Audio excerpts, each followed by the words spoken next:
L'ambassadeur russe à Paris sur la division des médias en « bon » et « mauvais », commentant la discussion par des élus français de la proposition de loi destinée à lutter contre les fake news en période électorale. L'ambassadeur russe à Paris, Alexei Meshkov, a rappelé dans un commentaire à Sputnik qu'aux yeux de nombreux experts la division des médias en « bon » et « mauvais » n'était rien d'autre que de la censure. La proposition de loi anti-fausse information étant discutée par le Parlement et le président français n'ayant accusé que Sputnik et RT de diffamation, certains experts estiment que la loi ne vise que ces deux médias russes. Dans ce contexte, Sputnik a prié l'ambassadeur de Russie en France, Alexei Meshkov, d'évaluer d'éventuelles conséquences de cette loi.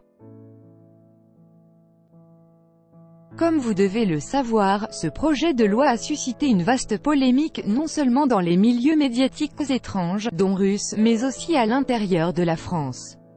De nombreux experts ont tendance à estimer que la tentative de l'État français, NDLR, de diviser au niveau législatif les médias en bons et mauvais, en fiables et pas fiables n'est rien d'autre que de la censure. En outre, on ne comprend pas bien comment elle sera appliquée dans la pratique. On a envie de demander qui sont les juges, et comment ces juges définiront quelle publication ou sujet tombe sous l'action de cette loi, a-t-il indiqué. Et de rappeler que cette loi prévoyait des sanctions pour les médias étrangers pouvant aller jusqu'au retrait de leur licence. Et là, tous les médias étrangers travaillant en France, pas seulement russes, se trouvent dans la même situation.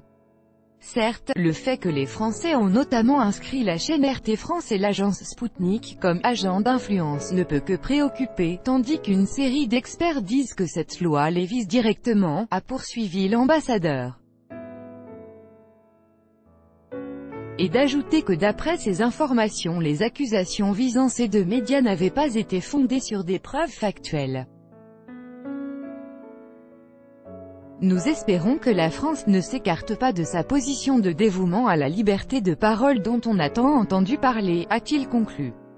Pour rappel, adoptées par l'Assemblée nationale début juillet, les deux propositions de loi controversées visent à permettre à un candidat ou un parti de saisir le juge des référés pour faire cesser la diffusion de fausses informations, durant les 3 mois précédant un scrutin national.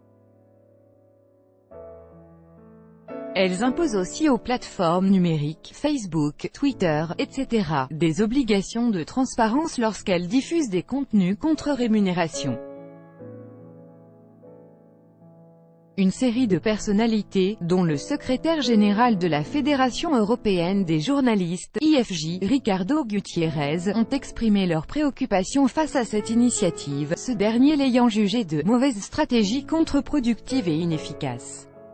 S'exprimant toujours au sujet de cette loi, Alain Houpert, sénateur de la Côte d'Or, a relevé qu'elle mettait la « démocratie dans les cordes ». Voulons-nous vraiment revenir à l'époque de Galilée et Copernic? Je ne veux pas que l'on passe d'une démocratie à une démocrature, avait-il récemment déclaré.